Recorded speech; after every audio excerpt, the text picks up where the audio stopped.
Hello everybody, welcome back. We're still learning how to play Minecraft. This is a nice house here, but there are a couple of things that it is missing. One of them is a proper floor. I'm just trying to clear up some of the snow at the moment. But probably the most important one is a bed. We do not have a bed. Now, to make a bed, we need to get some wool. And to get some wool, we need to find some sheep. So I think this episode we'll be taking a little trip around our world to see if we can find some sheep. Now before I go running off, there's one thing I will need. Using my 2 remaining bits of iron, I'm going to make some shears. Now, at an early stage, this is kind of optional. But basically, shears will allow me to get wool without having to kill sheep. And it should get me more wool than just having to find 3 sheep and killing them to get 1 block each.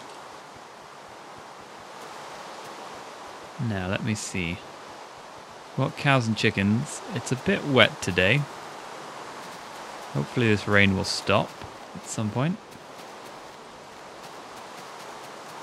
Now, seeing as we're traveling around, this would be a good time to talk about biomes. Our house is in a snow biome.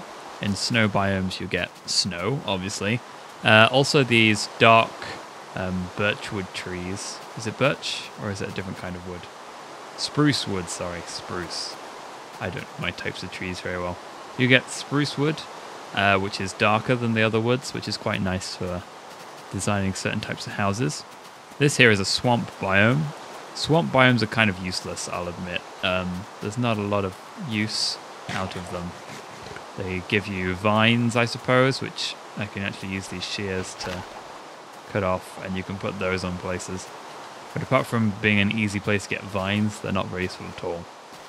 Extreme hill biomes are very hilly, so it's a bit dangerous to walk around them if you're not so good at not falling off cliffs. But they are the only place that you'll be able to find natural spawning emeralds.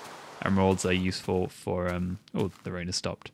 Emeralds are useful for trading with villagers if you find a village. Here we go, we found some sheep. Now with these shears, I'm going to right-click the sheep and they will drop wool. I only need 3 wool to make a bed, so I only needed 1 sheep with this. If I was just using my sword, then if I killed the sheep, it would only drop me 1 wool and I have no more sheep.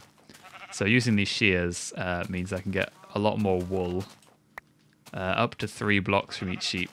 And if you hang around them long enough, they'll eat some grass and grow the wool back. So, certainly if you're planning on farming sheep, which we will come to in a later episode, then that's the way to go. Okay, so we have acquired enough wool to make a bed, so we'll go back. So, apart from these 3 biomes we've just seen, there are kind of plain hill biomes, which are just sort of grassy, fairly flat. Nothing special in them apart from some villages occasionally. We saw the rainforest biome in the distance there. In fact, we can see it right now. Rainforest biomes are very kind of tree heavy. They have bushes all over the ground. They're also the only place that spawn cats. So if you want a pet cat, then the rainforest is the place to go for that. And lastly, there are desert biomes, which are obviously full of sand, and in those you can find desert temple things that have booby traps and chests and stuff. There's also rainforest temples as well that they've added in. So there's plenty to explore in Minecraft, and it's always good if you can find somewhere that's kind of neighboring many different biomes, you'll probably get the most out of the game. So I'm in a pretty good position here because I can go to the rainforest to get cocoa beans. That's one thing that's in the rainforest as well. I can also try and explore that to find some cats or to try and find the temple, possibly, if it's in there. Not every biome has a temple, but sometimes they do. I've got extreme hills, so I could go mining in that area and probably find some emeralds underground somewhere. Like I said, swamp isn't that useful, but at least I have some vines if I want to make them. And in the snow biome, I can use this spruce wood that I love so much, as well as maybe finding a few other things. So biomes are a nice way to get a variety of things in Minecraft. Now, to make the bed, which is what we're aiming to do this episode, you just need any kind of wood. Put 3 in a row like that, and then 3 wool on the top, and that makes a bed.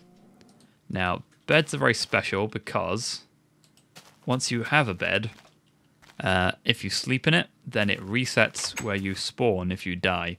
If I were to have died in an episode so far, rather than spawning back at my house, I would have been like placed somewhere way away. Like, you know, the area where I started right at the start of the episode? Sorry, start of the series. That would be where I was put if I died. So it's possible I might not have been able to find my house. So as soon as possible, really, you want to try and find some sheep, get a bed, and sleep in it. Now, I can only sleep at night, so that is a bit of a problem, but because I know server commands, I can actually cheat. And, nope, I do not know server commands. I always get those wrong. There we go. So because I know the right commands to make it nighttime, there we go. Cow, you can't come in my house. You can come in my house if you want. Nope, and I will just steal your food. So when it's nighttime, I can sleep in the bed, and as well as resetting my spawn, it should hopefully, fingers crossed, make it daytime. So that this is one way so you don't have to just spend your entire night hiding in your house, or deep underground where the monsters aren't spawning. You can, in fact, just sleep in a bed, and provided that you're not in danger of being attacked by any mobs, it should fast forward no problem, and you'll be safe. Few warnings about beds. Make sure you don't have any blocks blocking the bed like that, or any other mobs that might come bouncing onto your bed. Because if you die and there's something blocking your bed, that also includes torches like that, and any other blocks that might be attached to these blocks here. If anything is blocking the bed when you die, you won't respawn there, and you'll be thrown back all the way to the starting zone. So make sure nothing's blocking your bed, because otherwise that could be an issue. So that's it for today's episode, just a short one. I hope that explains a bit about how beds work and about some of the biomes around here. Next time we'll be going deeper underground to try and get some more materials, try and find some new things to make stuff out of. So I hope you look forward to that. Make sure you subscribe if you want to get it into your sub box, provided the sub boxes are working this time. And I will see you on that occasion. Goodbye.